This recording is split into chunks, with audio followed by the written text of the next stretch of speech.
Hello, welcome to Luigi's Gaming Lounge. This is Luigi 8 Mario, and today we are recording episode 42.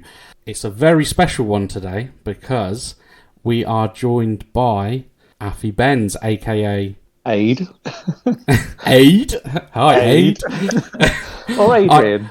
Or Adrian, there we go. Our number one fan. Also, with us again this week, we have Out of Time Ecto 1, aka Andy. Hello. We have Terrors, aka Sam. Hello. And we have Trip Hazard, aka Barnaby. Hello. Hello. Yeah, so as I said, we've got our number one fan with us in the lounge this evening, Afibbens. Thank you very much for joining us this evening. Thank you for having me. Yeah, well, you've been a number one fan for a very long time, since I was on Twitch. Can you remember what game it was first that you joined me on Twitch? It was Wreckfest, I believe you were playing. Oh, yes. We all enjoy a bit of Wreckfest. Andy, Barnaby, you enjoy Wreckfest, I don't do you? like Wreckfest. Oh, yes. He didn't mention my name, but... No, because you don't play it, He Sam. knows. You don't play it, Sam. He always misses me out, doesn't he, on these podcasts? But, yeah, so this episode, we're going to take a bit of a deeper dive into Afibbens' gaming life very shortly. So this episode is going to be centered around Lego, because whether or not you guys have heard yet, 2K has secured the Lego license for a range of sports games. So the Lego games are going to be taking a totally sort of different direction, which is going to be a lot of fun, I reckon. But what we'll do, we'll discuss that shortly. And Afibbens, I think some of us have some questions for you. Are you prepared? Lovely. I am. Well, I'm prepared in that I don't know what the questions are. Yes. Okay. Barnaby, I know you said you've got some questions, so would you like to take it away? Oh, questions specifically for Afibbens, you mean? Yes, yeah. Yeah, so I'd like to hear about when you first got into gaming. For me, I was probably, I'm 41 now, so when I first got into gaming, I was around 7 or 8. Mm. And the first machine I got was a Master System with the Alex Kidd built in. Yeah. Oh, I had the Master System 2 with Sonic the Hedgehog built in. So that, me too. I had that one. It was very frustrating because obviously it didn't save, so you get a certain point, and then, if I remember rightly, then you had to start again every time you turned it on. Yeah, that's right. Exactly. Yeah, kids don't know how easy they've got it nowadays. Yeah, No. you were basically sitting down and completing the game, or you were starting from scratch every day. You did, or unless you kept it on. But if you're anything like my parents and you played too long, they'd come in and turn it off while you were playing, and that would kick up a right argument. Usually the first 2 or 3 levels of every sort of Sega game you're absolute boss at because you've done them so many times. I found that was me anyway. Barnaby, have you got any other questions at all? What are your favourite genres? Well, for me, I like racing games mainly. I would say a lot of the games I play are racing games. I'm playing Gran Turismo Sport at the moment. That's when it was only £6 to download on PlayStation. PS5, I should add. And also like Call of Duties, your Battlefields. So I either play shooters or driving games mainly. Shooters or racers, Nice. Yeah. Very nice. Sam, do you have any questions for our guest this evening? Yeah, I do. So you say you got into gaming around the Master System days. Did you, from that point, like what direction did you move towards? Were you still sort of going down the Sega route, or did you branch off to the Nintendo route and then venture into PlayStation? What was your kind of sort of path from there, really? Well, I was always Sega. I had a picture of Sonic the Hedgehog on my wall alongside Michael Jackson and Kylie Minogue.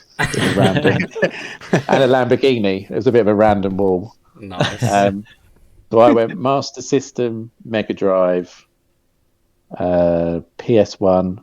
Yeah.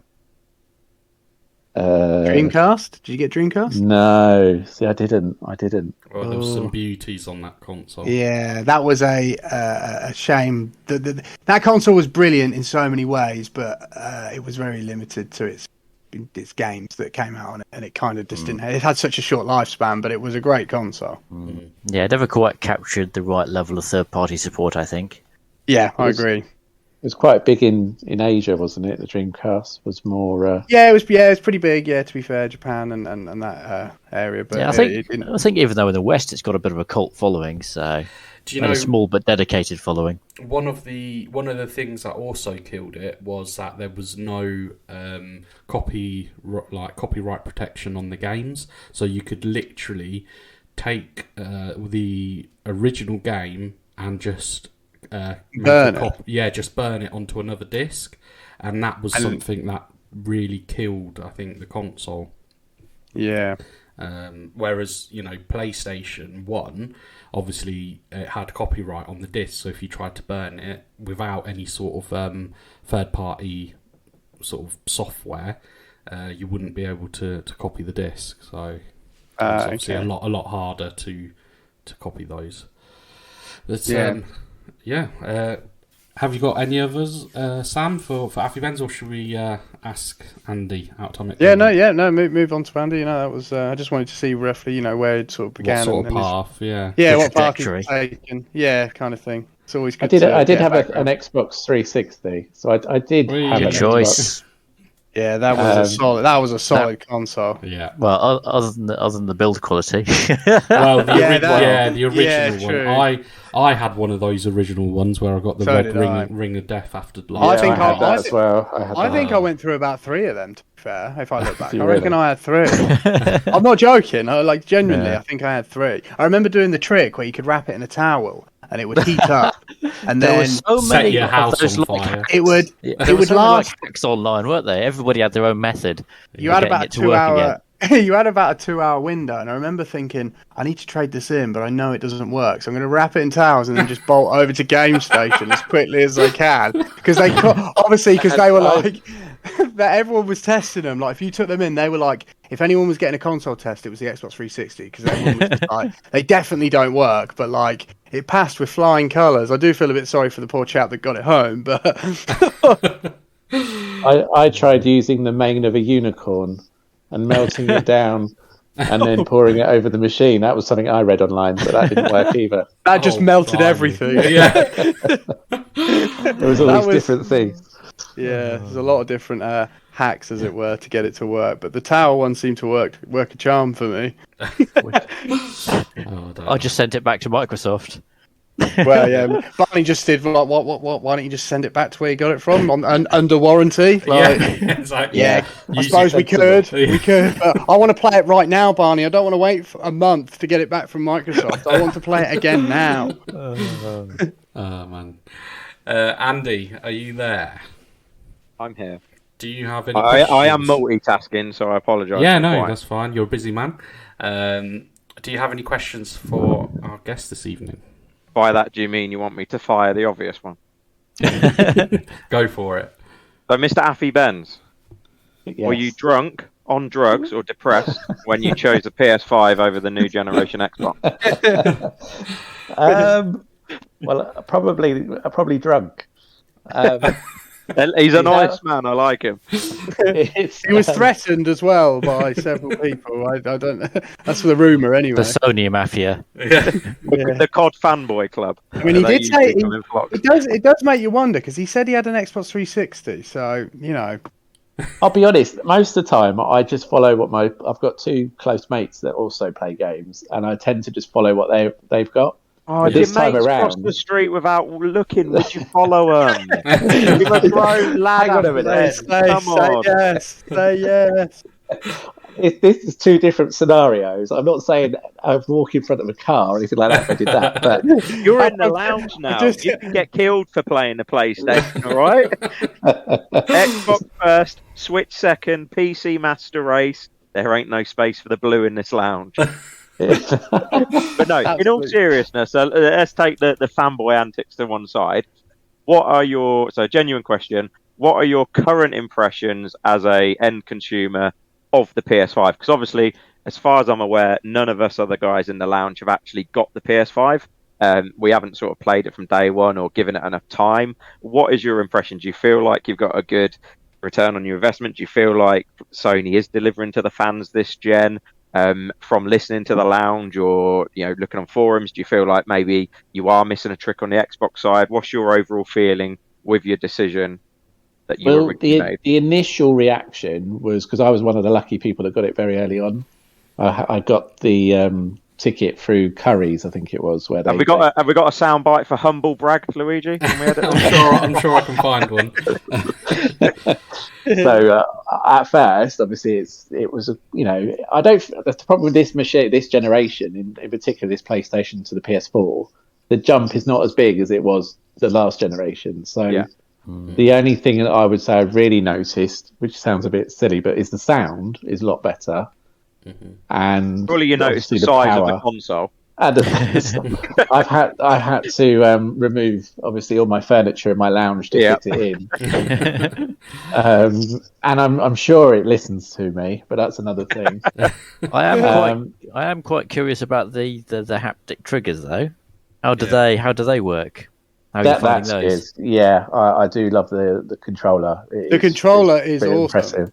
Yes, I've actually my brother-in-law's got PS5, and I went round there to have a go. And like I said, I am mainly a Switch or a PC type player. I was Xbox until I eventually could afford a PC, and then haven't looked back since. But no,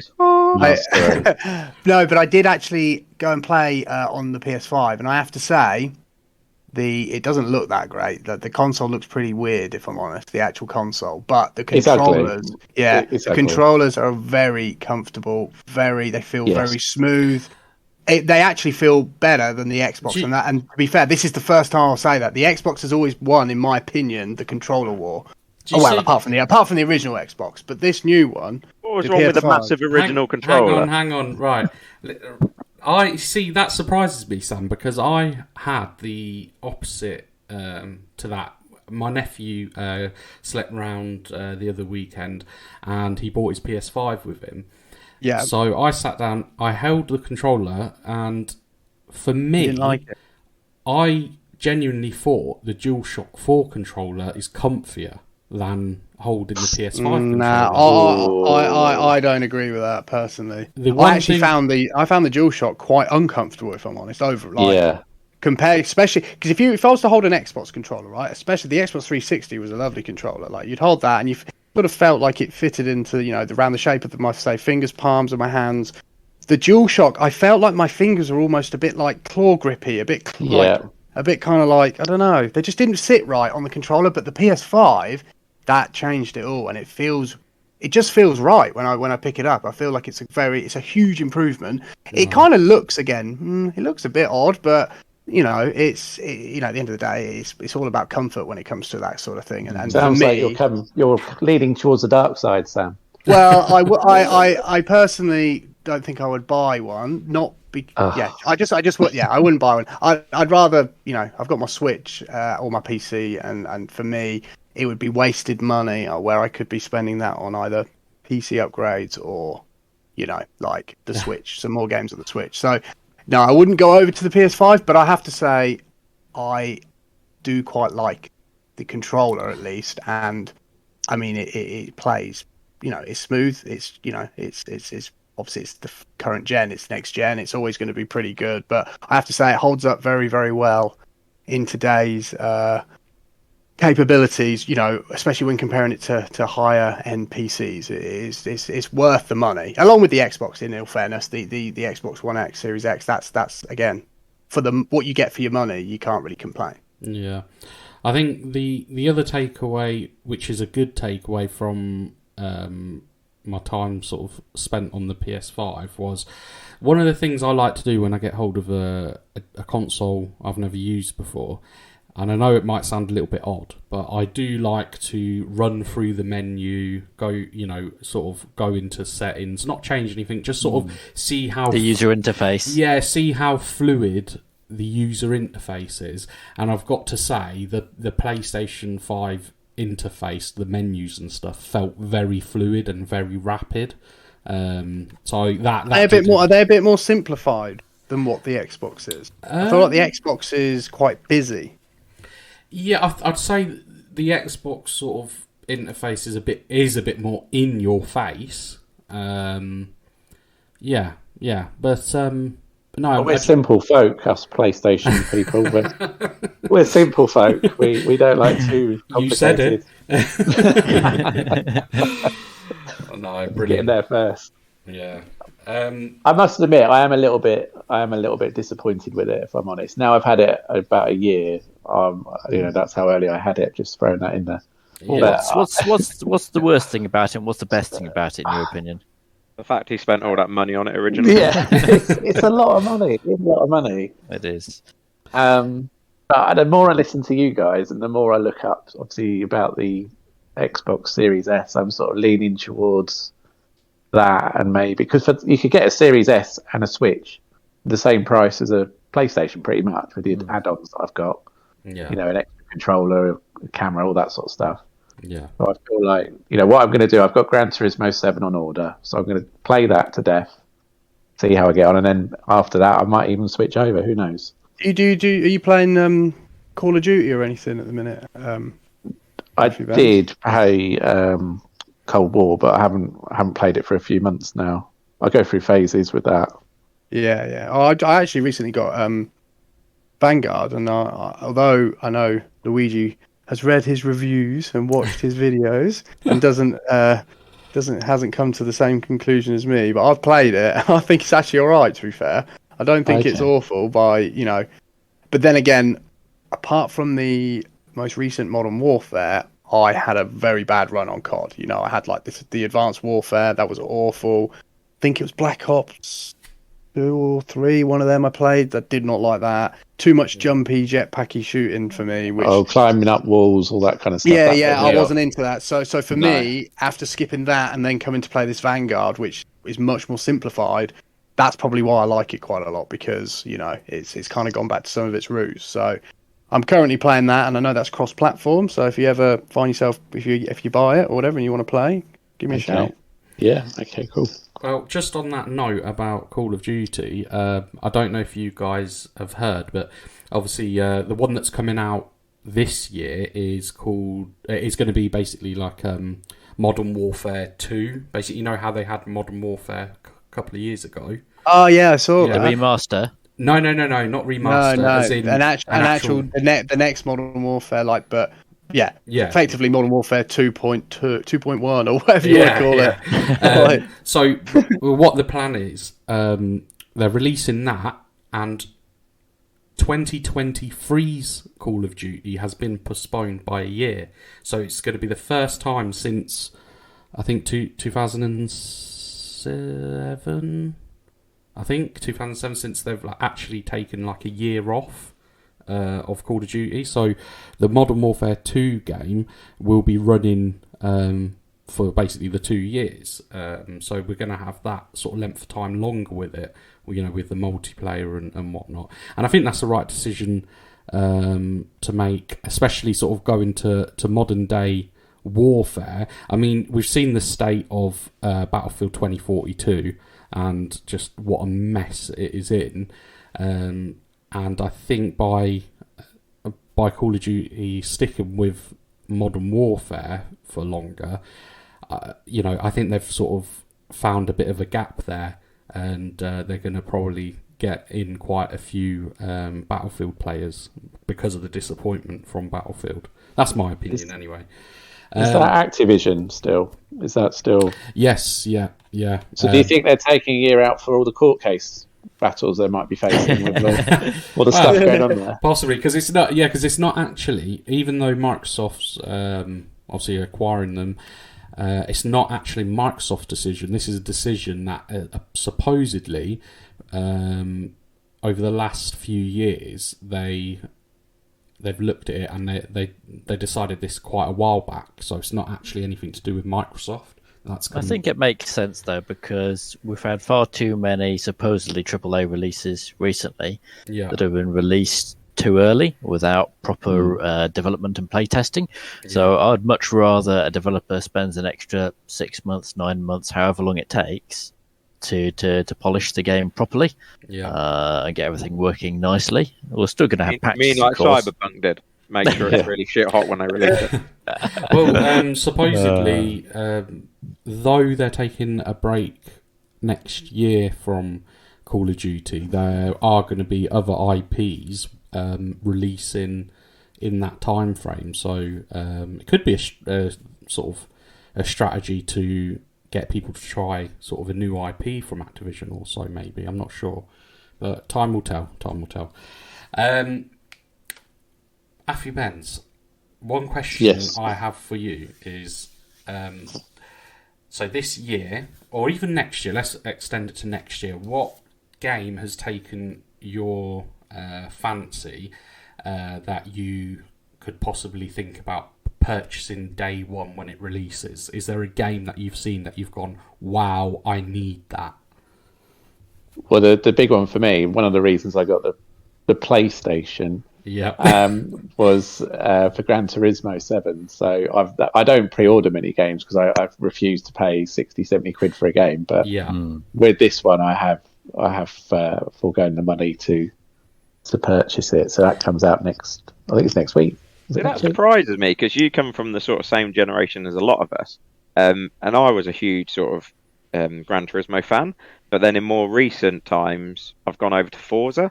So I was really excited for the most recent Gran Turismo on the PS4. And it looked nice and it was quite enjoyable. The VR bit was quite gimmicky and quite fun.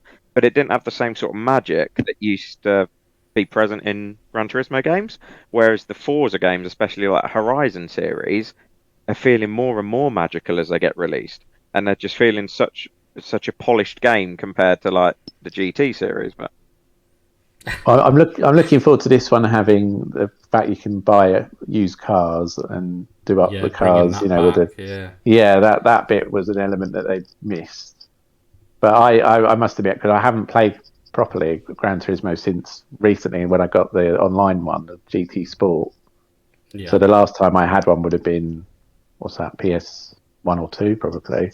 Oh wow, quite a while. So it's been quite a while, but yeah, obviously I've been keeping an eye on what they're doing and some of the promos and stuff. It does look pretty good. It looks pretty spectacular. Have you played any of the recent Forza Horizon game? I have only dabbled in that with a 15-20 minute game around a friend's house. But I can see what you're talking about. Put an hour into each game, and then we should have you back in the lounge, and you give sort of an outside perspective onto, you know, because you mentioned at the beginning you love your racing games and things like that.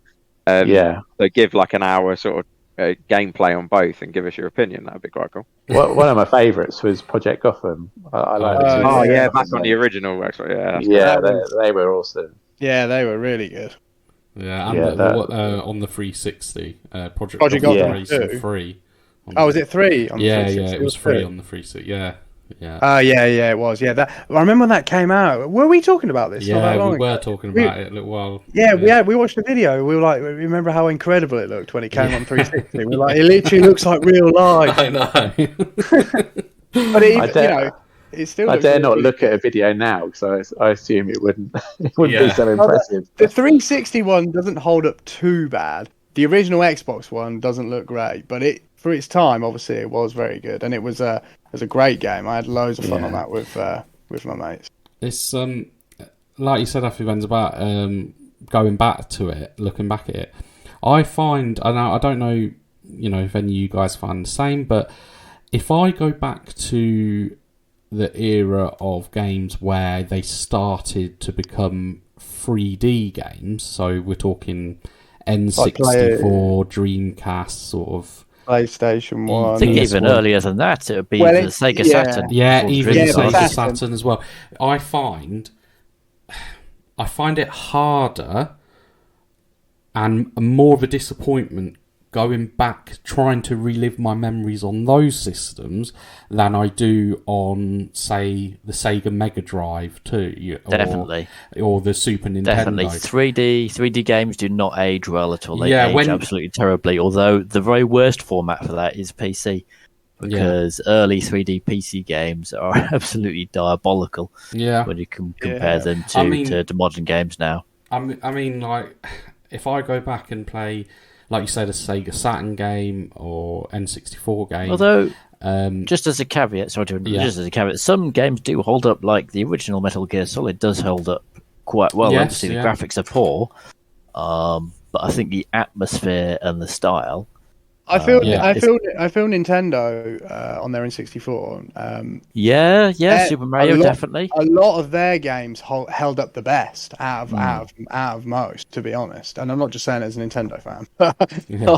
I know they generally do. We've got a nice spectrum of fanboys here. PC Master Race, Nintendo fanboy, PS fanboy. But if you go back and play Xbox fanboy, if you go back and play them, they are still pretty solid. Like, Super Mario 64. I mean, okay, some of the mechanics aren't the best, but it still holds up pretty well. I mean, do you know what one of the bigger things was with the older 3D games? A lot of it was camera angles. Like that's what caused them to not hold up so well. Also, we're spoilt nowadays with twin analog sticks. Yes. I mean, the N64 was great having that analog stick right in the middle of the controller.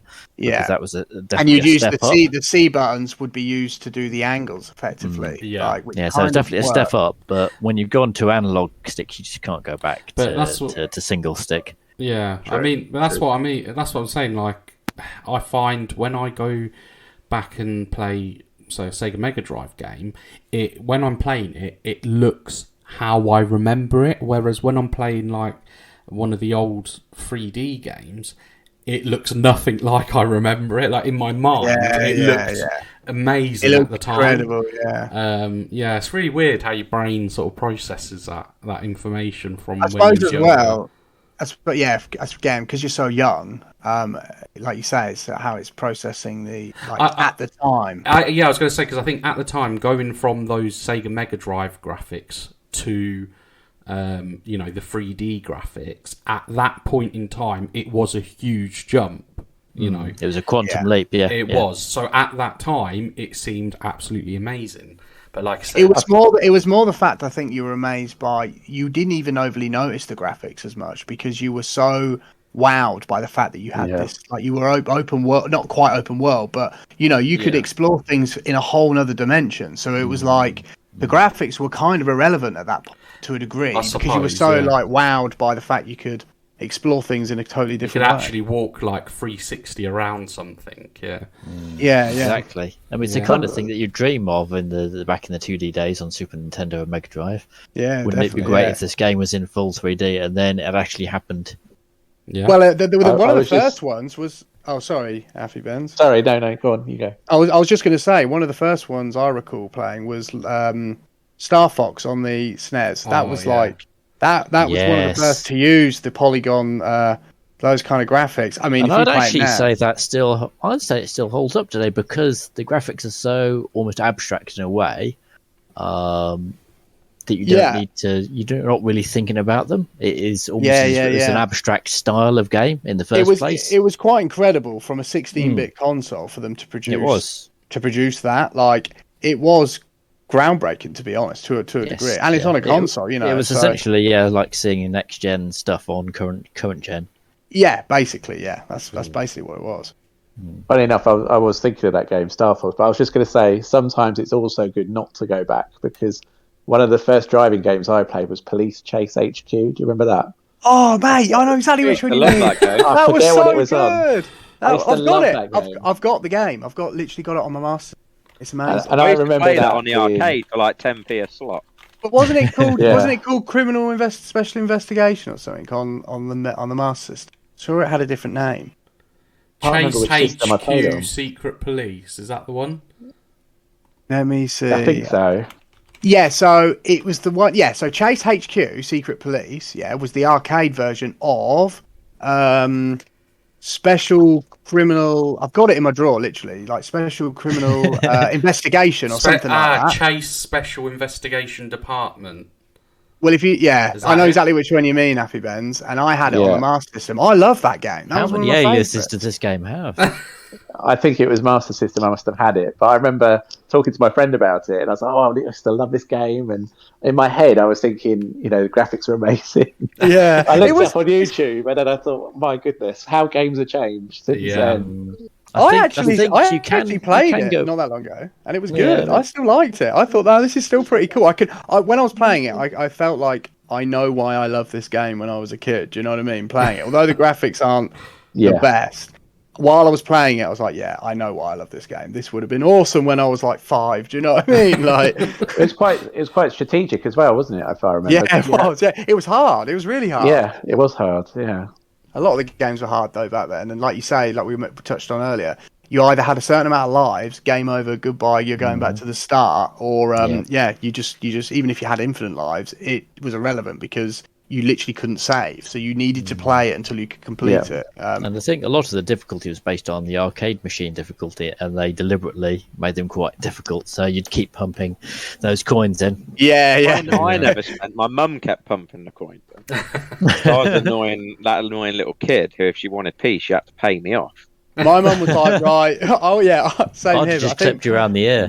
My mum worked out that she was like, well, if I just go to the shop, buy the bloody console and the game, he can just have it. It's going to be way cheaper to just spend 200 quid now than keep putting in the coins. Get the expense out of the way. But just going back to retro games, I think with 8-bit systems, you are going to notice a difference more, but 16-bit still holds up today, I reckon. Yeah. Do you know what I did like better? I liked from the 8-bit series. I like the soundtracks off 8-bit games. The 8-bit soundtracks. It had a clean soundtrack. You could distinctly hear the melody, couldn't you? Yeah. I quite liked the. What I'm getting from this conversation is that we may need to do a retro episode again. I think we do. I think we're getting close to needing to do that. Yeah, we need a refresh, don't we? It might be worth watching our previous one in case we do a full deja vu for the whole entire game. We'll have to. We'll all just be like, yes, I used to play this game. Yes, you know, you said that. Everyone break out the rose-tinted spectacles. Well, we've got Afibbens with us. He'll be able to tell us if we're repeating ourselves. That's it. Well, Afibbens, we've grilled you quite a bit, so I think so. Thank you for that. So I think we'll move on to discussing the news about Lego. So as I spoke to the guys before the podcast, it's got some news here. It states 2K has secured the Lego license for a range of sports games. Now, obviously, that's a big change in direction from what they have been doing. So it says here, Lego is partnering with 2K for a new line of Lego sports games, VGC understands. That's videogameschronicle.com, by the way. This is where I'm getting this information. Is that like the wiki of gaming? Pretty much. The publisher has signed a new multi-game partnership with Lego. People with knowledge of its plans told us, as the construction toy firm looks to broaden its games output beyond the expiration of its exclusivity deal with Warner Bros. TT Games, 2K's Lego sports line will kick off with a football/soccer, for those of you in America, game developed by Sumo Digital, VGC understands. This will be followed by an open-world Lego racing game currently in development at Visual Concept Studio. So the first two games, obviously the first one's going to be a football game, and that's looking like it's going to coincide with the World Cup this year. The next one is the open world racing game, which will be looking to be released in 2023.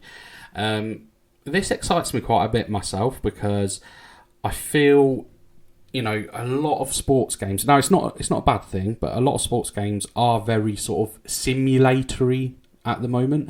If you look back in the glory days of sort of the PS2 and even further back, a lot of sports titles, like arcade sports titles, were a heck of a lot of fun with friends, with family, and I feel like if they do this right, they're going to have some absolute gems on their hands with these games. Afibbens, as you're our special guest this evening, have you got any sort of thoughts on this? I mean, is it something that excites you that they're going in that direction, or? Well, I think you've hit the nail on the head, because I've always been one for sort of football games as well. That's another thing that I used to play. So I used to have the Pro Evos and the FIFAs, but they have gone too realistic. It's got to a point where, you know, each game every year it comes out is exactly the same as the year before, apart from something slightly different that's not even that noticeable, and it sort of takes the fun out of it. So I love Lego. I get a Lego set every Christmas, put it on my Christmas list. I'm a big kid. Yeah. I'll get a crane or, you know, all that sort of thing. But some of the games they've had in the past, obviously it's a different developer, but they've had, you know, like your Star Wars ones, the Marvel Lego games. I've bought a couple of those before. They've had some real success with the media tie-ins, haven't they? They really absolutely nailed it. And they're fun games. They're sort of the games you can pick up, you can play with the kids. I think, and an open world game as well. I think that sounds really quite exciting. The racing game, it could be like Diddy Kong racing vibes. You know what I mean? Yeah, that has definitely got me excited. And I'm not really a sports game fan, so the rest of them are kind of either like taking or leave them. But the open world racing game with Lego, that sounds just like too much awesome all in one package. Yeah, that does sound really good. I was just looking. Bit like yourself, Barney.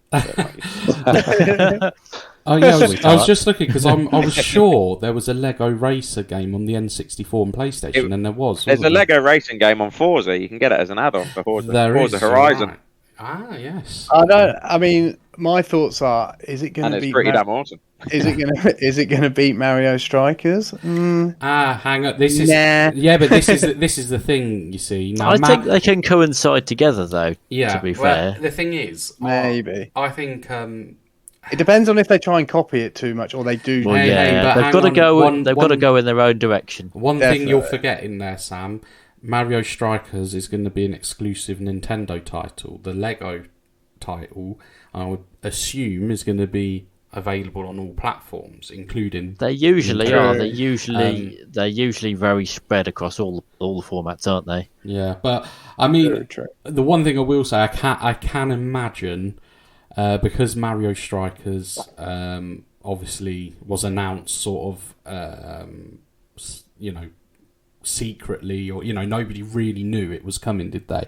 No, you didn't, so, to be fair. Yeah, the people working on the sort of Lego football game, I bet they sort of went, oh, damn it, because obviously, because... I bet they did, yeah, to a degree. But like you say, it is a Nintendo exclusive, so they're always limiting the market to Nintendo, but it's one of those where even that can still cause games to flop, because, it's got to be really good for people to talk about that kind of thing, and...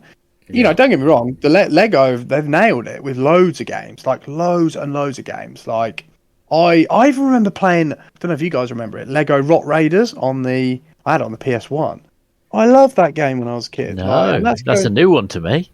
Yeah, check it out. It's called Lego Rock Raiders. Come out, it was in the 90s, it must have been, because I had it on the PlayStation 1, so... And I absolutely loved it. And that's going all the way back then, do you know what I mean? And I know since then they've brought out a number of different Lego games, and also ones that obviously coincide with, or, partner up with all sorts of different franchises, And they always seem to do pretty well. I know the sales seem to be pretty solid, and you never really hear too much. You don't ever hear like too much praise about, this is the next best game, but you certainly don't hear bad things about them, so they obviously do the right thing. Yeah, I mean, like I say, I think I'm just excited to see what direction to take. I mean, Lego games themselves, they've never really taken themselves too serious. They're quite humorous, and it's going to be exciting to see what they do with these sports games, because, for example. Now, one thing that I heard, like an example of what they could do, is from a guy actually called Gary Witter, who is on another podcast called Kinda Funny Daily. Now, he was saying things like, for example, now you've got to think of sports that a lot of people sort of know or whatever, sort of global sports that they can get people to come in on. And so not welly wanging then. Not welly wanging, not at all. Or cheese rolling. Yeah. But yeah, he made a suggestion because he mentioned about golf. Now, what his co-host wasn't so excited about that, but he said, "Well, hang on a minute." It doesn't get my juices. No, but he said, "Hang on a minute." He said, like, he can envision with it being like a Lego game and then being, if you made it like mini golf, that would be some. Well, this is what he was saying is a bit like, for example, you hit your ball and then maybe you jump into like a Lego golf cart and you have to race each other to the. Do you know what I mean? And it sort of create like a fun game out of it. But I don't know. That's just like an example, like. What I'm trying to say is because... And I think that is a good thing with Lego is because it is such a playful material. Yeah. You can think a little bit outside the box and go in a different direction to any other sports games or driving games, for example. Yeah, because obviously, trying to sort of steer away from that sort of simulatory style sports game and creating more, a lot more fun. I mean, Nintendo have done it, like we say, with Mario Strikers. Obviously, they've had the Mario Golf, the tennis, etc. So, it's been proven it can work. It's just hopefully... And that is, that is one of the best things about video games is because you've got everything on the spectrum from the sort of hardcore, realistic simulations all the way to the sort of cartoony, fantasy-esque games like, say, like Mario Golf or this Lego racing game. Yeah, exactly. Andy, I know you're a big fan of Lego. Does this excite you at all? Ooh. It doesn't. Oh, there we go. It doesn't. I had to sigh there. I get multitasking again. Sorry, I have to get myself into game zone. Yeah, I'm a massive adult fan of Lego. I sort of grew some man love points towards Afibbens, knowing that he gets Lego every Christmas. So he's gone up in my estimations. It takes the sore edge off him owning a PlayStation.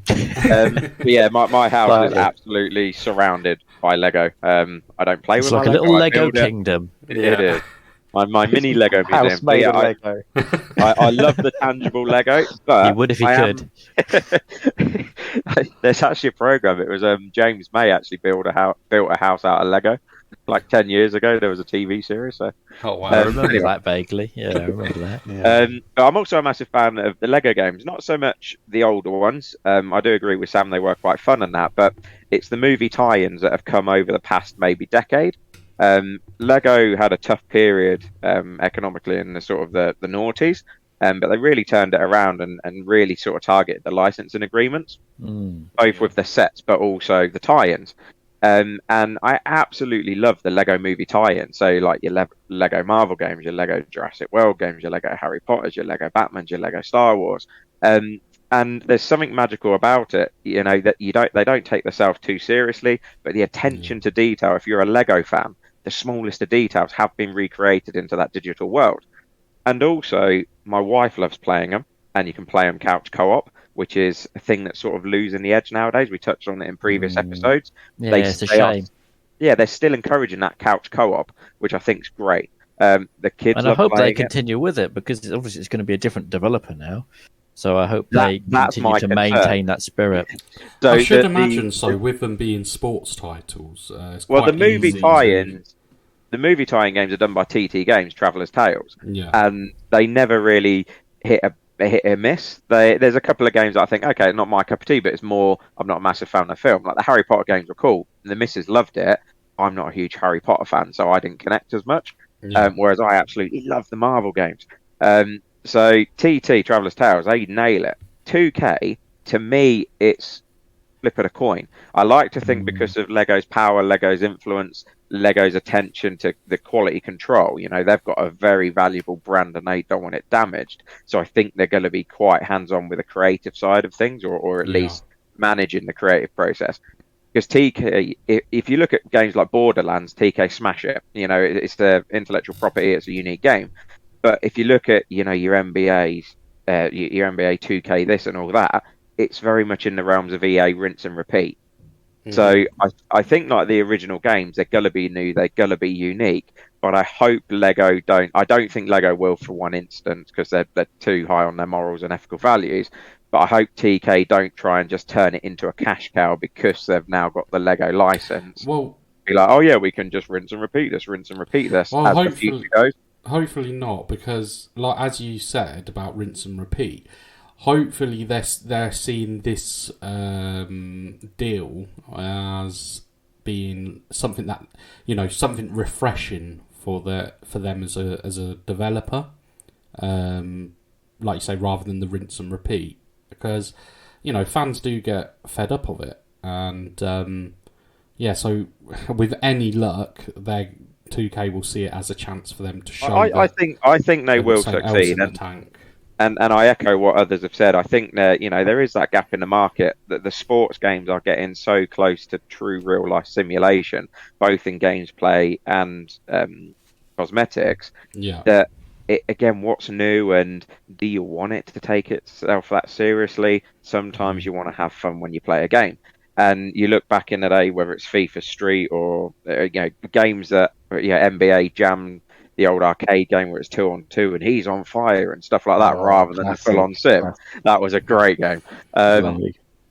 If it's got that sort of, if they've got couch co-op on it as well, I think they're going to be onto a winner to get those mates round, sharing a few bevies, having fun playing those games, like we touched on with the Mario Soccer game, the other episode. Yeah, I think there's a real gap for that. Has any game come close to really competing or giving Mario Kart a run for its money? You can argue Sonic Races and things like that, but as a whole, if a company could, it's probably Lego. They've got enough brand identity for people to get behind it, and as long as it's developed well, it's not going to, obviously nothing's going to beat Mario Kart, but I think there's a gap for it. There's a gap for an alternative. There's a gap for alternative and more fun football games. And I think it'd also be interesting if they would bring some of their licensed characters along with it as well. Yeah, because that's the thing. Lego holds all the licenses for, your driver could be a character from Jurassic World, or your driver could be Luke Skywalker, because they've got those licenses within the Lego realm, and that's what they recreate in the Lego game. Brilliant. So Lego have a lot of licenses. Whether that transfers to the TK agreement, but I know Traveller's Tales. You play a Traveller's Tales game, they've got all of the names, all of the characters, all of the details. Like you play the Marvel Lego game, you must have about 70, 80 Marvel characters recreated in Lego form. So all it's like FIFA, you pay for the names effectively, don't you? Whereas Pro Evo back in the day, you could have, like, instead of Ronaldo, you'd have like Rivaldo or something like that. You'd know who it was, but you haven't paid for the license. At least with Lego, it's going to be quality and polished. So you're not going to feel like you've got a racing game that's made on Wish.com or something like that. Brilliant, love it. Well, yeah, I mean, I think, to be honest, we've sort of summed up and said everything we can in regards to the Lego games that will be coming out in the future. Is there anything else you guys wanted to mention about any sort of things? Are we setting up a couch co-op game to play all these cool games? Well, we're going to have to, aren't we? Because we always say it, and I miss touching your guys' faces. Well, I hearing your voices, but I haven't stroked the face for ages. We were going to have one this month, but then nobody ended up being available in the end. Yeah, I know, and you just stroked your own face. That doesn't count, Louise. It's a very pretty face, to be fair. It is. I have him as my phone background. When I unlock, he's there smiling. But no, we will sort that out. But no, I meant in regards to Lego, before we wrap up with the Lego sort of segment. Oh, you just want to talk about Lego? How long you got? No. The video games, okay? You could probably start a whole new podcast in regards to Lego, building Lego and stuff, Andy. from what I've seen. It's true. But no, anyway, I think, guys, with that being wrapped up, we are now on to our favourite segment, which is Trash or Stash.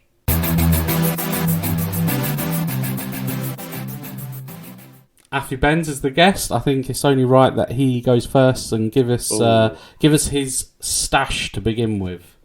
Can't be any worse than your choices, so you'll be fine. Well, Bubsy too. I found it quite difficult to pick two games, funny enough, one for each. But for my stash, there's a game that I always go back to. You know, you got a game that you think, and this is a game that I can just pick up and play 10, 15 minutes. It's fun. It's not serious. It's a combination of my two favourite things, which is football and driving. So my stash game's Rocket League because good. I've had it 2 or 3 years, but it's one of those games that I always go back to. Like, I always think, oh, you know what, I fancy a game of Rocket League, and it's it doesn't take itself too seriously. You can edit all the cars, you can edit your rocket stream and have different things like rainbows and stars and what have you. And it combines driving and football. What could be better? True, very true. I think that's a good choice because I feel like that's a game that passed me by, and it's a game that I sort of regret because originally it was on the PlayStation where they gave out like the free games each month on the PS4 when it first came out, and I thought, no, I'm not going to download that. It doesn't interest me.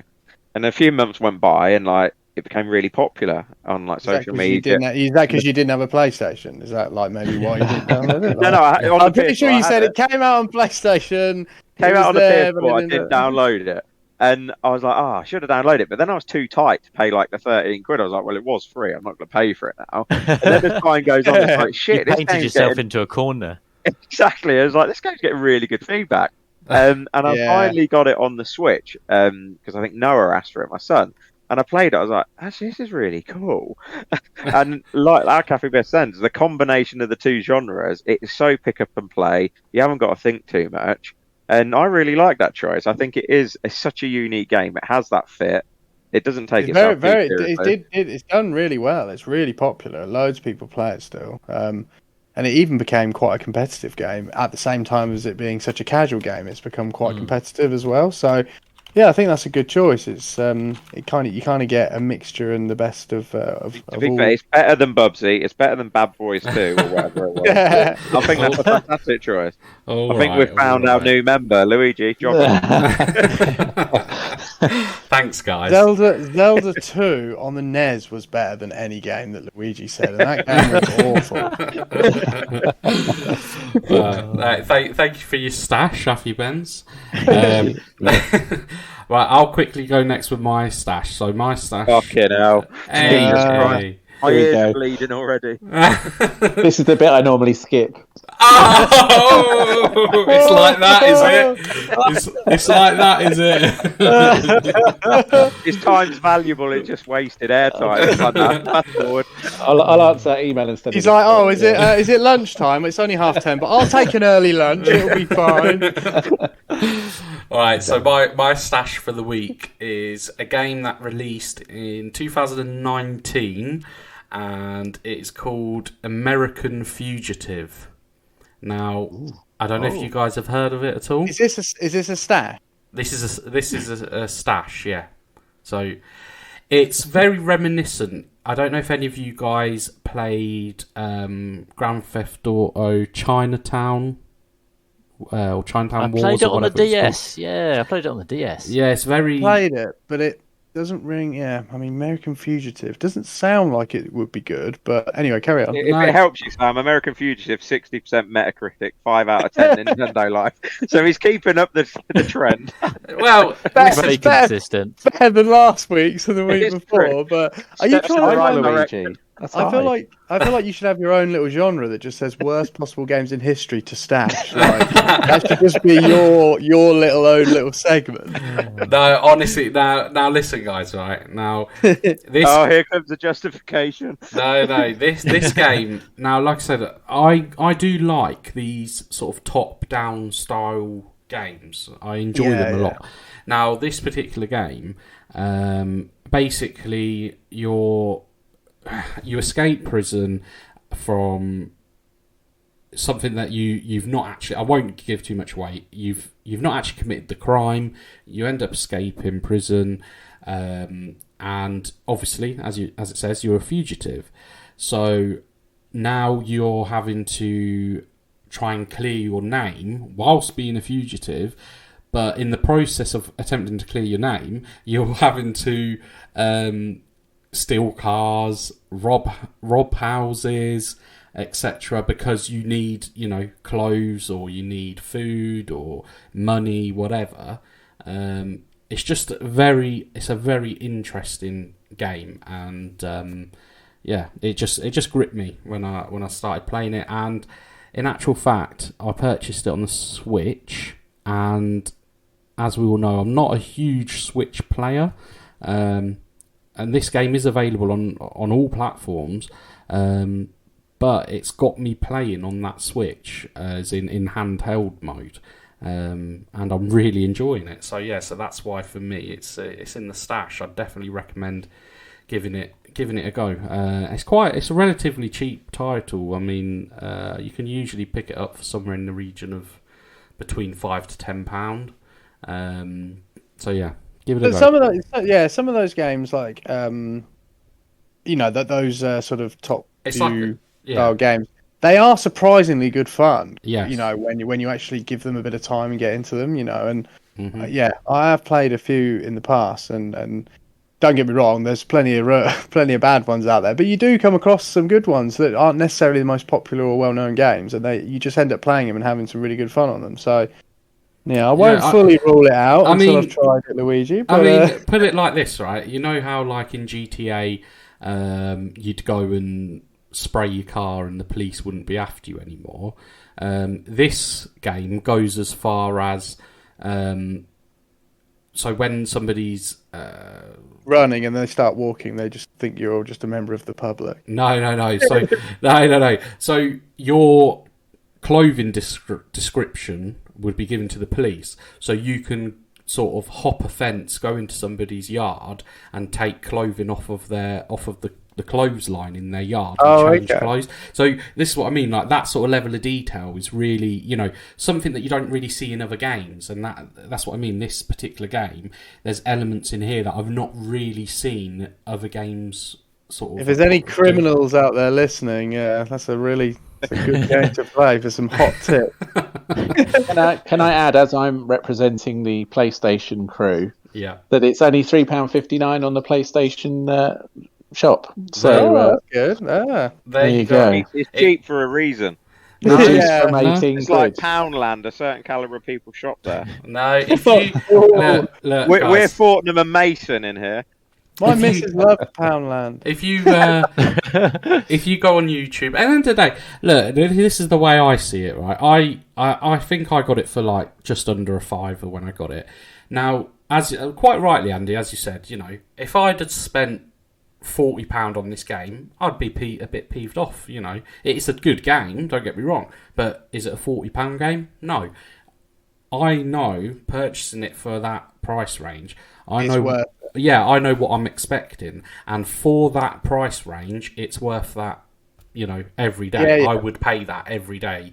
Which is why as much as this whole trash and stash thing, it doesn't just. You take into consideration everything, aren't you, for this trash and stash, I suppose. Like, you've got the cost of the game, what you get for your money, how good the game really is, and all the rest of it. So, I know that I can pick up my Switch and spend half an hour on that game and get a couple of missions done and then put it down. So for me, it works. I don't have to sit for an hour, 2 hours. Yeah, it's a cheap, good. Cheap game you can pick up whenever you want, any time of day, play it, enjoy it for however long you decide to play it, put it back down and return to it any time. And it's just, I get that. That's it. Good. Gaming's subjective, isn't it? It's what the game, how it makes you feel, isn't it? And how you react to it. So, and that is one of the best things about gaming, is that there is something for everyone, whether you're looking at the big multi-million-dollar titles or the small indie releases, it does cover that whole spectrum. So there is actually something for everyone.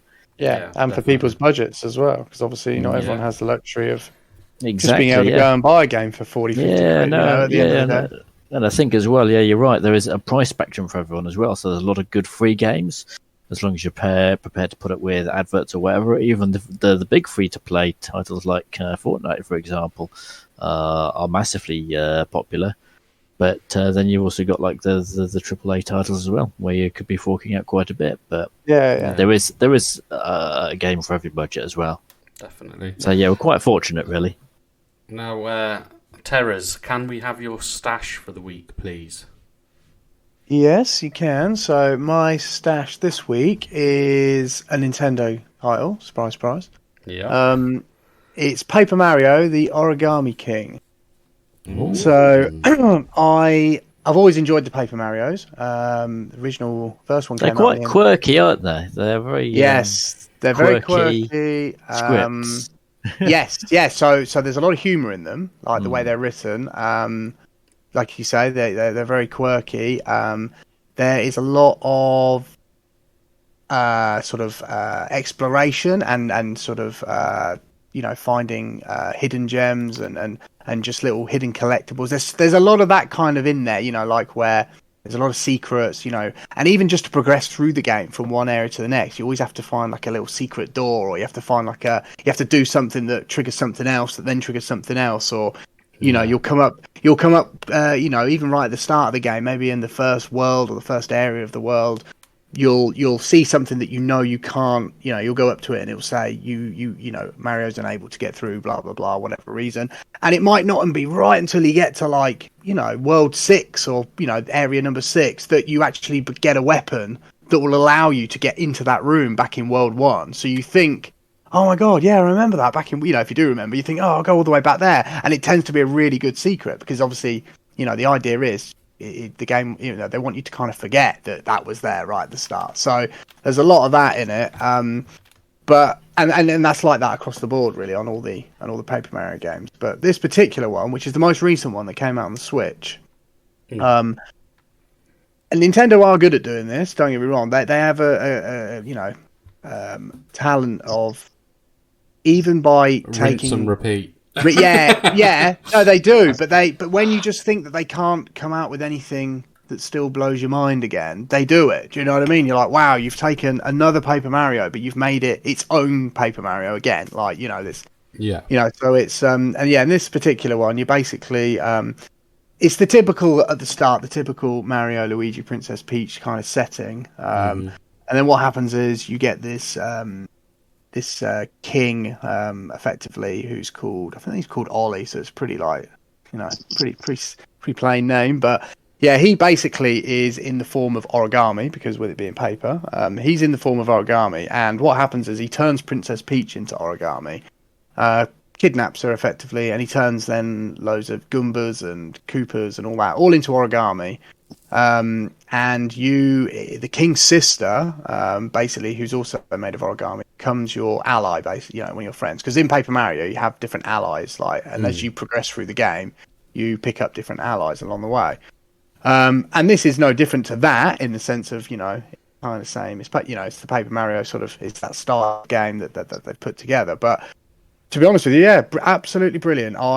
I didn't actually complete it, but I played it right close to the end, and I'm a bit annoyed at myself I didn't complete it, because it doesn't happen often, but especially these days. But again, it's one of them games where I picked it up and I wanted to keep playing it. I remember you when you was playing through it, because we was on video call a few times, and you was actually playing.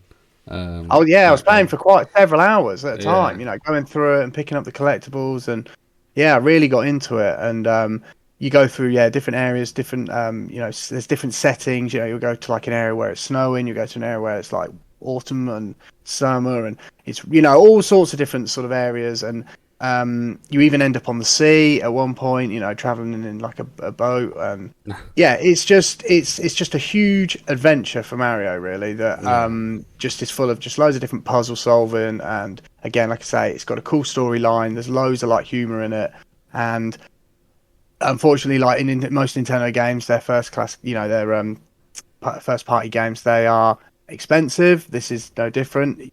You might be lucky to get it now for about 30 quid, but I'd imagine it's probably going to still be in the realms of 40 quid. But for me, I would say it's worth 40 quid if you are a Nintendo fan, especially. If you're a Nintendo fan, it's probably at the moment in my top 3 Switch games that I've played so far on the system. And I've got most of them that have come out. Most of the top first-party games that have been released so far, I've picked them up and played. So it's quite high praise.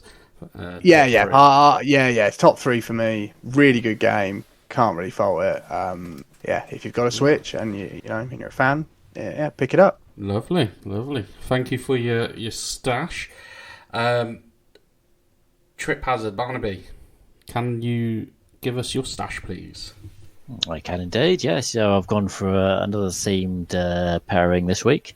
So this week's theme is turn-based RPGs, JRPGs. And the stash game is, talking about the Dreamcast earlier, I've actually picked out a Dreamcast game, which is Skies of Arcadia. One of my favourite JRPGs. So I don't know if you guys have played it.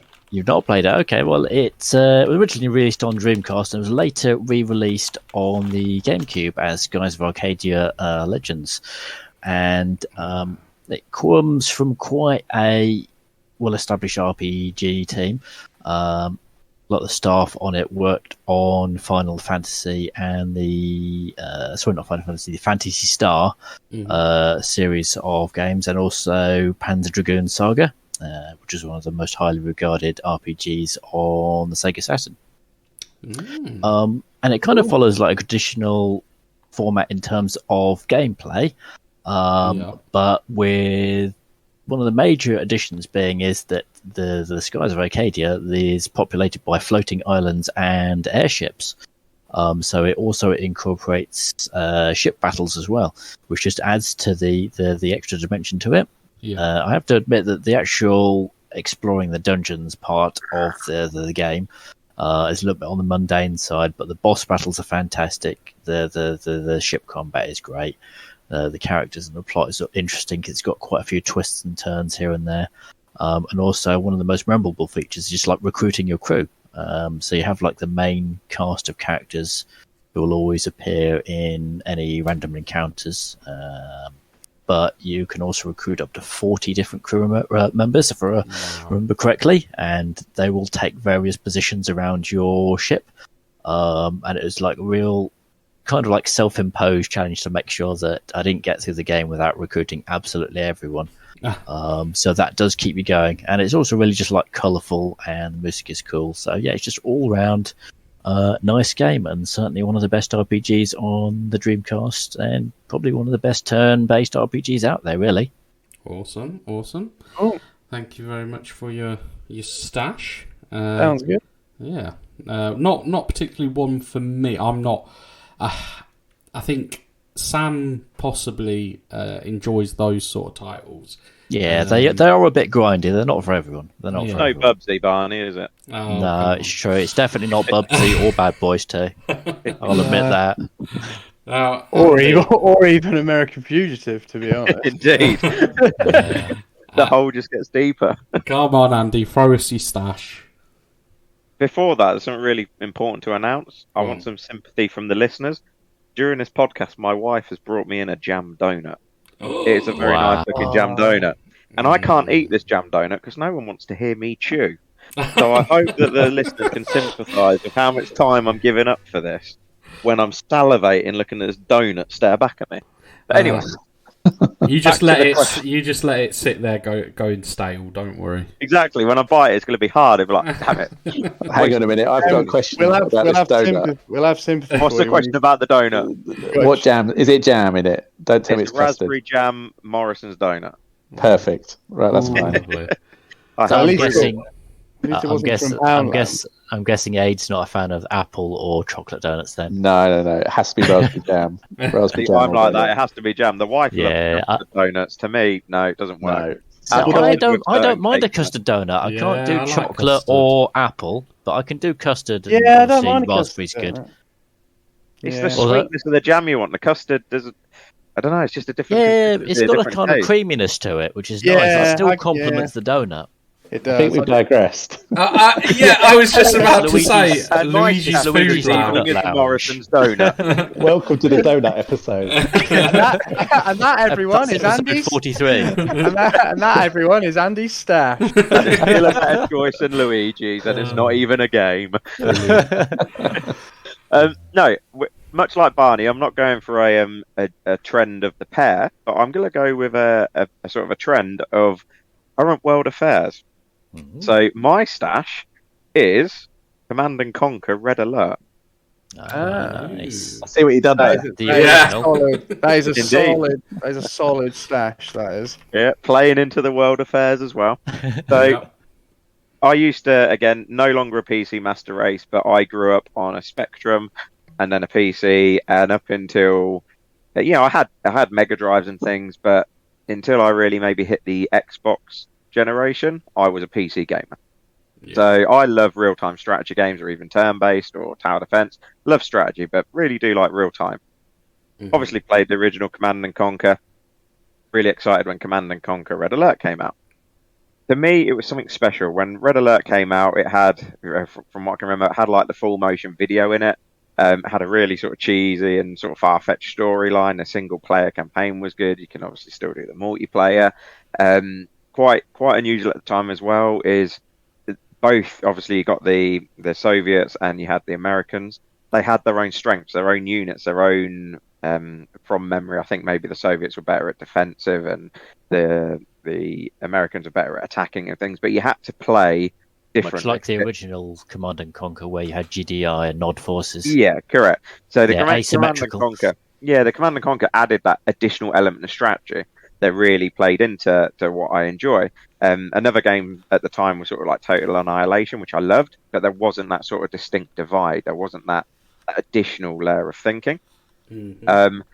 But really enjoyed it. I thought it was a great game. As far as I'm aware, it's quite critically acclaimed and it's got a huge fan base, as Command and Conquer does as a whole series. But I chose it because obviously what's going on in the world today. Maybe if people, maybe if Mr. Putin just loaded up his PC and fired up Red Alert, he could stop doing it in real life.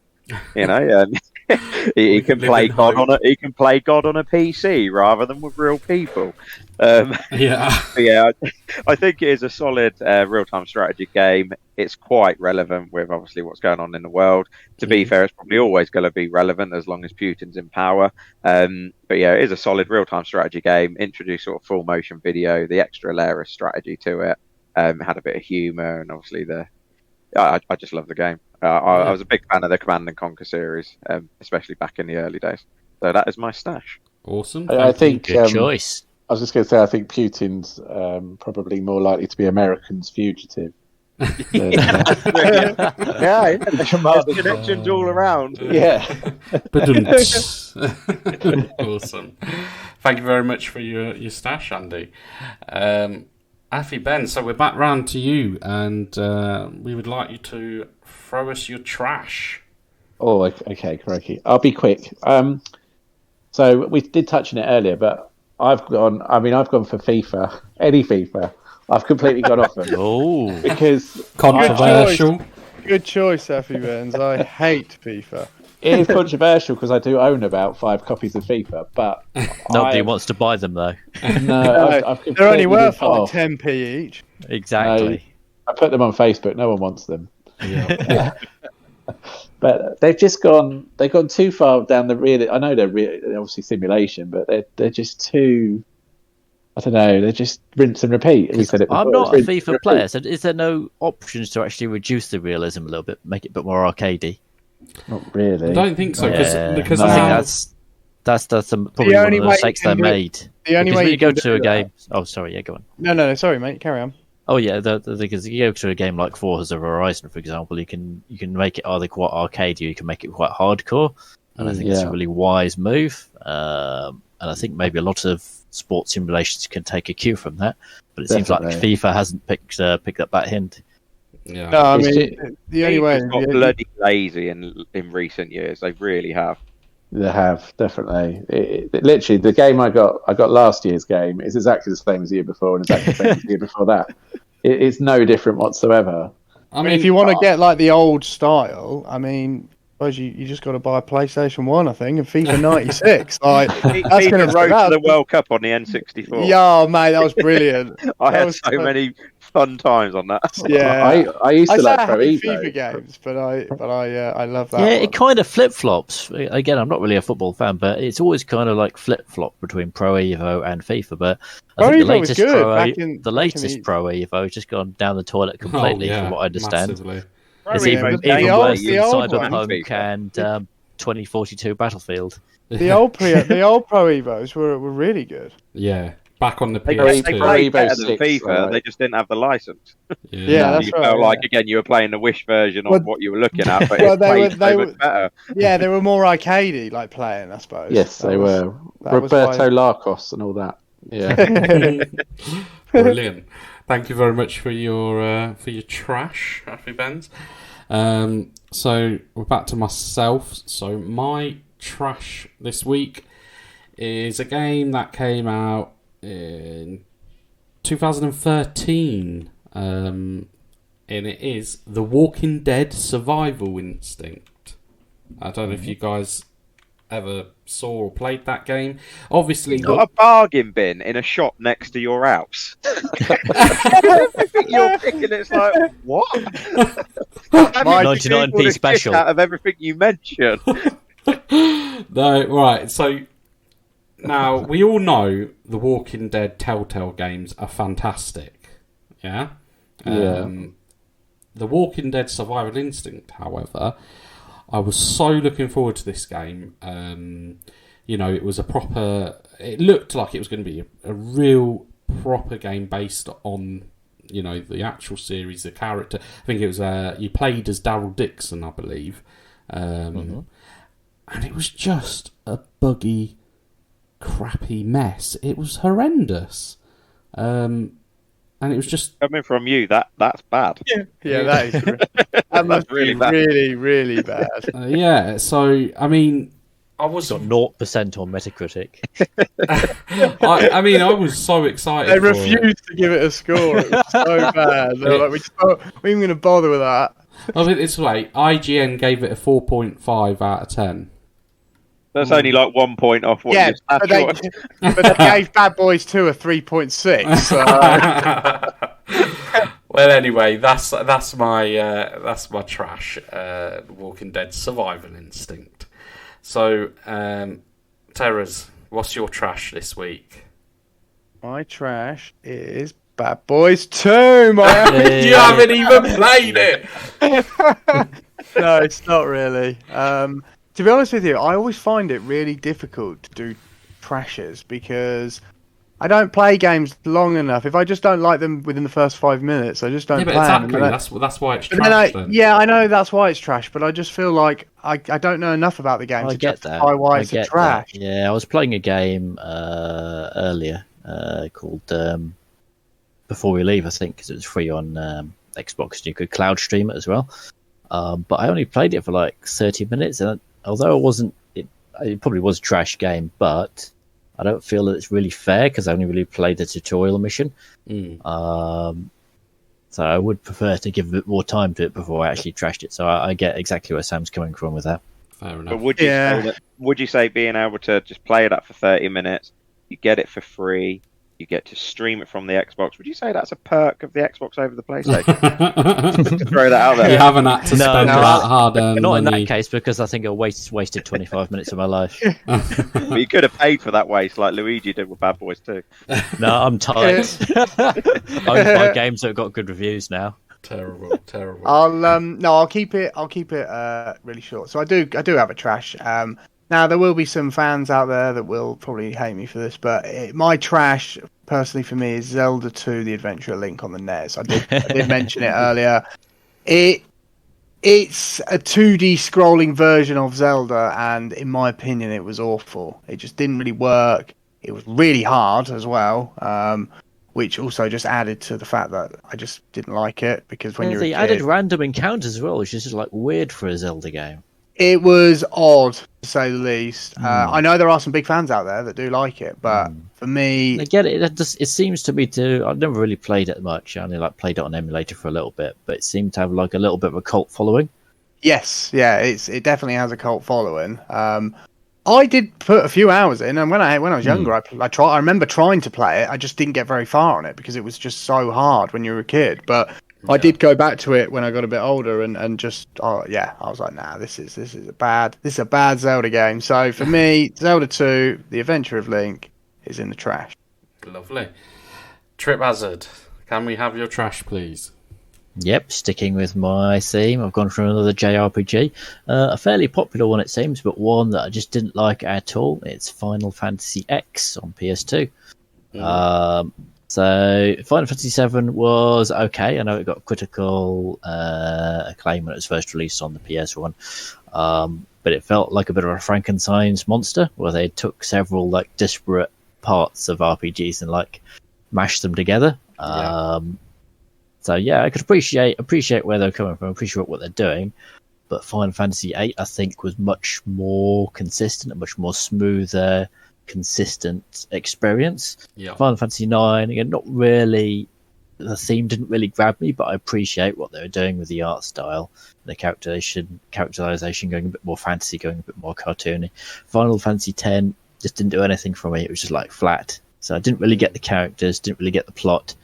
Didn't really get the scenario, although again they were going a little bit different. They were going for kind of a Far Eastern theme, based around various Far Eastern countries, but it didn't really stick in my mind, and nothing really gelled for me. It was a very meh game in the series, and it is a very long-running series. I think it's 16 or whatever now, Final Fantasy. But I think for me, the Final Fantasy series has been very hit and miss. Sorry, did you complete it? Did you complete it? No. Is that because it says on IGN it's 149 hours to complete it? Wow. Wow. Maybe you didn't get to get real. Customize your penis. Yeah, maybe you didn't. Maybe you didn't get to go deep into the story, being that it was 71 hours just for the story and sidelines. Yeah, no. This is too. I think one of the Fuck the story, it's shit. Yeah, basically. The story didn't really grab me. If the story was really gripping, I would have slogged through it, because in the past I would have. Things like I put quite a few hours into Skies of Arcadia, quite a few hours into games like Shenmue, for example, quite a few hours into some of the other Final Fantasies. I actually quite like Final Fantasy, the original Final Fantasy 3. On the NES, which is normally available in the UK, but that was actually really good. I played that as a fan translation, and that is really interesting. So there are some really good entries in the Final Fantasy series, but 10 is not one of them. Fair enough. So yeah, it's going in the trash. In the trash. Out of Tom Hector 1, Andy, can you throw us your trash, please? Before that, I can't help but feel the irony of a title called Final Fantasy, and it's up to 16. There's a story behind that. So in the mid to late 80s, Square was going bust. They had enough resources to make one more game, but they didn't think they were going to have any critical success. That game was the original Final Fantasy on NES. Wow. It was going to be their final hoo-ha. It was going to be their final game. It was going to be their swan song before closing the doors. However, it actually turned into the second biggest RPG franchise in Japan, next to Dragon Quest, and they made their name off it pretty much. So there we are. They even went into the development expecting to shut up shop. Yes. They didn't even think we've made a masterpiece here. That's a really cool story. That is a cool story. Nice bit of history. I try.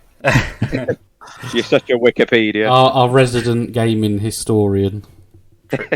Curator of the lounge. So David Attenborough of please do the voice. I can't do the voice though. Do the voice, Barney.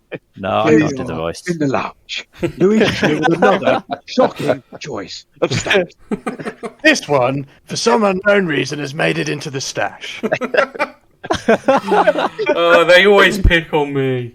He must be either on You're drugs. asking for it, though, Luigi. Why do you keep picking these terrible games? I secretly get off on all the, You do. I think you're trolling us.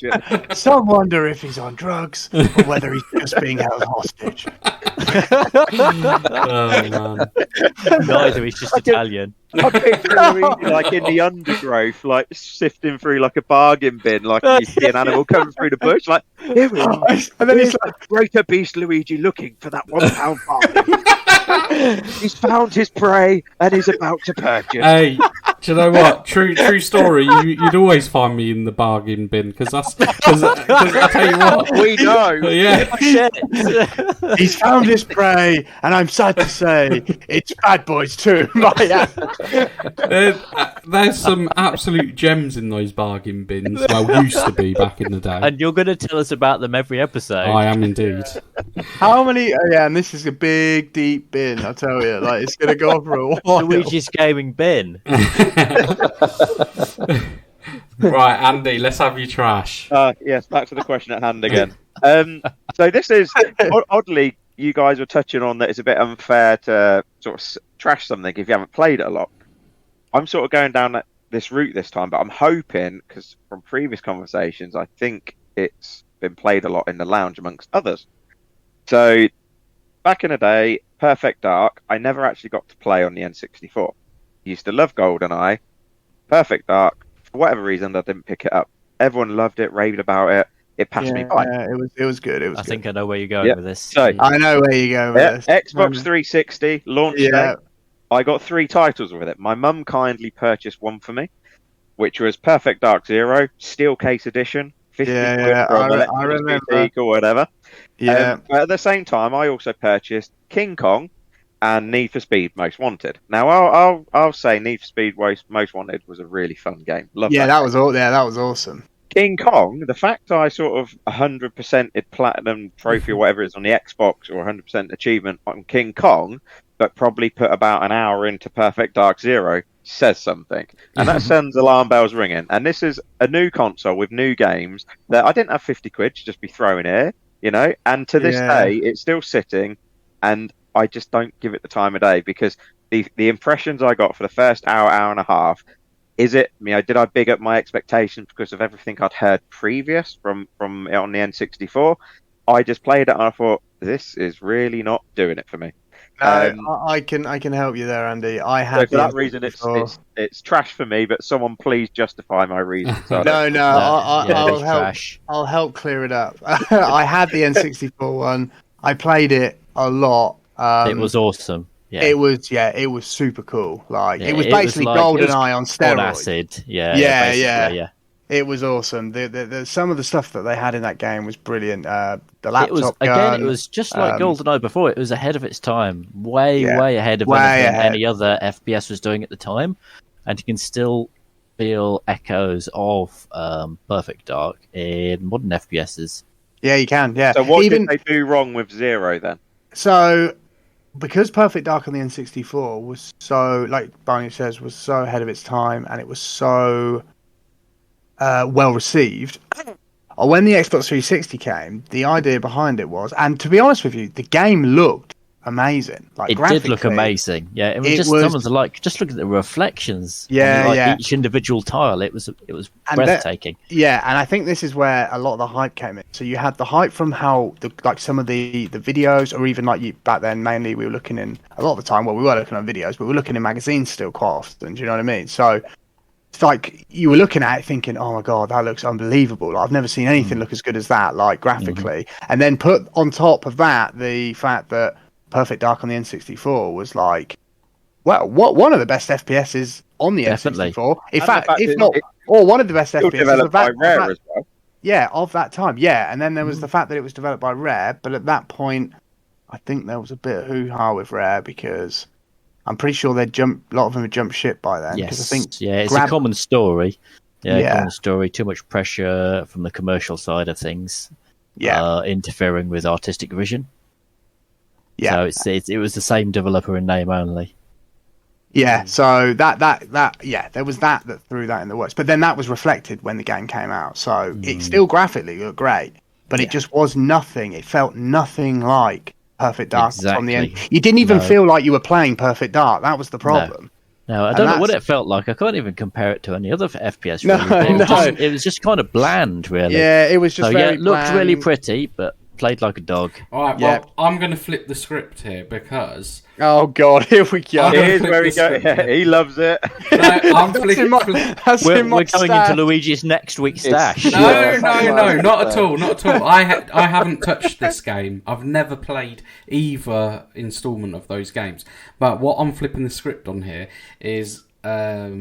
Andy pointed out that my choice of Bad Boys 2 was a 3 point whatever on IGN, 3.5, 3.6 on IGN.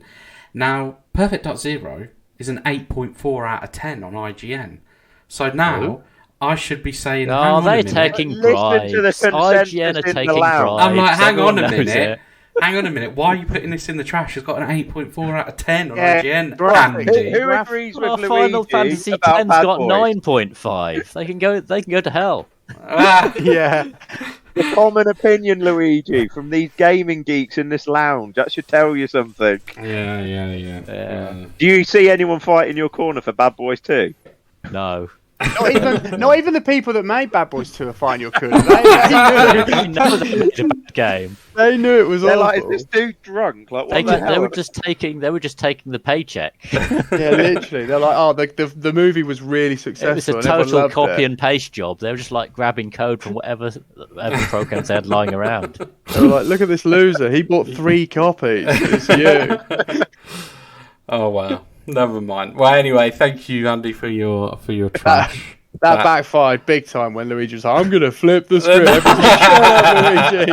No, you're not. Well, if anybody would like to email in and tell any of us that we're right or wrong, you can do so by emailing. Luigi asking for reinforcements. Yeah. Come on, guys. Get my back here. So email us. You're going to get the one other Bad Boys 2 fan in the entire world emailing in. I hope so. I like it. Can I'm going to email in and pretend I'm Will Smith. You should do that. Brilliant. Set up a new email account and everything. Yeah. Funny enough, Will Smith personally emailed me to say he totally agrees. It was awful. So yeah, you can email us at luigisgaminglounge@gmail.com. That's luigisgaminglounge@gmail.com. And like the guy said, give me some backup, please.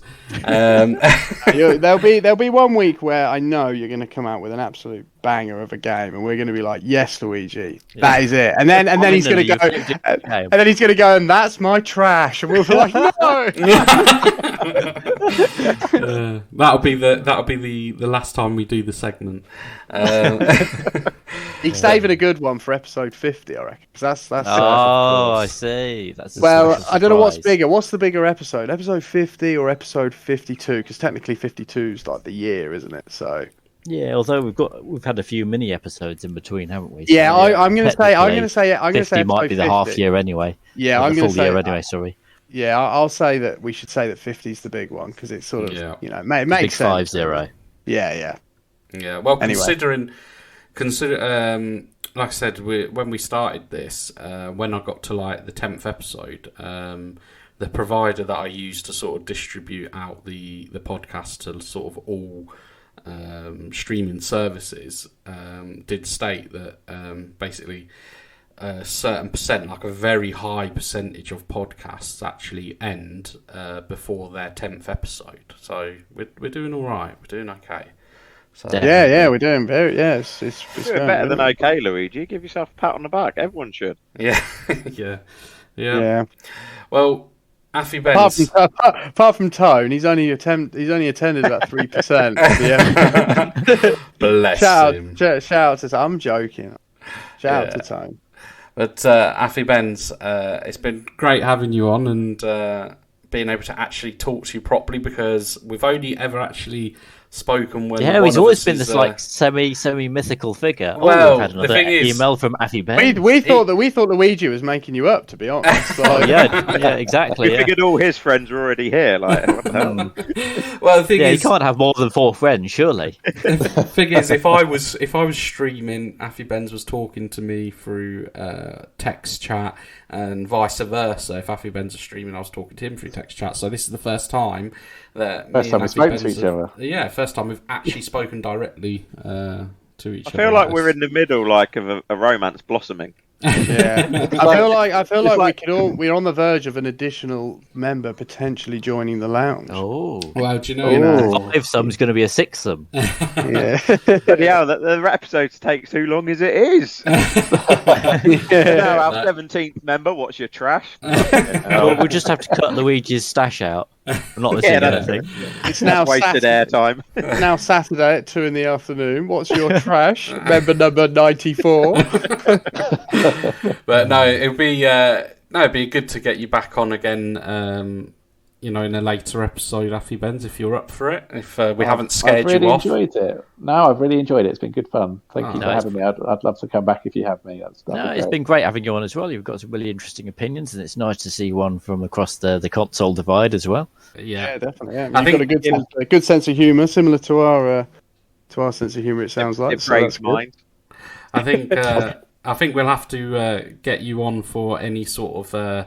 As well for any sort of PlayStation exclusive stuff that you're sort of playing, or if you do a word count on the word PlayStation for today's episode, that would be more times it's been mentioned than any other episode. Well, yeah, this could be the start of something. This could be the start of something big. Yeah. Right? We could be on to. PlayStation name could become a household name in the lounge. I think I've gone a bit too far there, haven't I? Yes. Calm down, Sam. Edit, cut it out, cut it all out. So thank you. Like I said, Afibbens, thank you very much for taking your time out to join us this evening. It's been a good time having you in the lounge, and let's not beat around the bush. It's his first time doing a trash or stash segment. Yes. Both of his choices annihilated yours. Yes, they did. Yes. They were solid. They were well justified. And yeah, I mean, to be honest, although I wouldn't really have. I don't know honestly where you get yours from. The bargain bed. He's already said. Yeah, I've already told you guys. You've set the bar really low, Luigi, for yourself, so you're absolutely fine, mate. Exactly. I'm in a good position. I wonder if any listeners are out there thinking, what the fuck is he going on about? We're wondering exactly the same thing.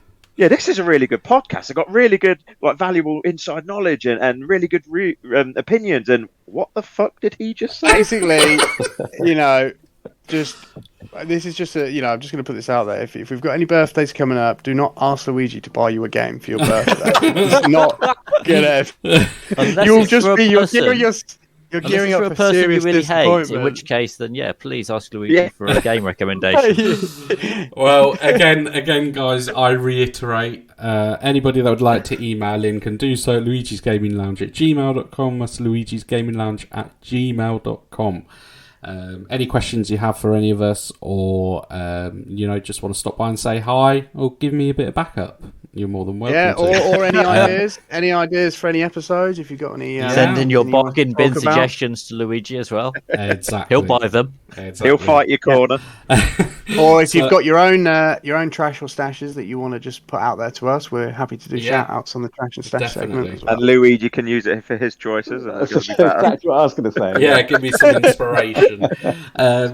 He needs a lot. He needs a lot. So I do. But no, that's been episode 42, guys. Again, we've had our number one fan, Afibbens, on with us, and we've spoken about Lego being going in different direction with 2K and the sports titles, and we've had our trash or stash segment. Once again, guys, thank you very much for being here with me this evening. Especially special shout out Afibbens. Thank you very much. And you see all the love that Afibbens getting, and we're here week in, week out. Hey. Yeah. Hang on a minute. Yeah, I think I've done like 40 out of 42 episodes. I didn't even get a happy birthday last week. Oh, no. That's really awful. Afibbens is like, I thought he was a made-up guy, which he obviously isn't. You're a great guy, but Luigi's gone for he's gone full force with you, mate. Like, I don't think we're even going to be a part of the lounge, Yeah. That's it. I'm planning to replace all you guys with Afibbens. Yeah, we're just going to rock up on like Thursday evening. He's not going to be. Yeah. We're not going to be able to access it anymore. We've been kicked out. We'll be trying to get in the lobby. Like, what the hell? Oh yeah, we'll end up. Luigi's Love Lounge. Luigi's Love Lounge. We'll end up listening to episode 43, and it'll just be Afibbens saying, "I totally agree with that trash and stash, Luigi. It's so got it so right this time." Luigi's like, "Yeah, I have, haven't I?" Like, Alright, that's episode 42, guys. Thank you very much. Stay safe, and we will see you in episode 43. Thank you very much, guys. Till the next time. cheers. Bye. See ya. Bye. See you later. Bye.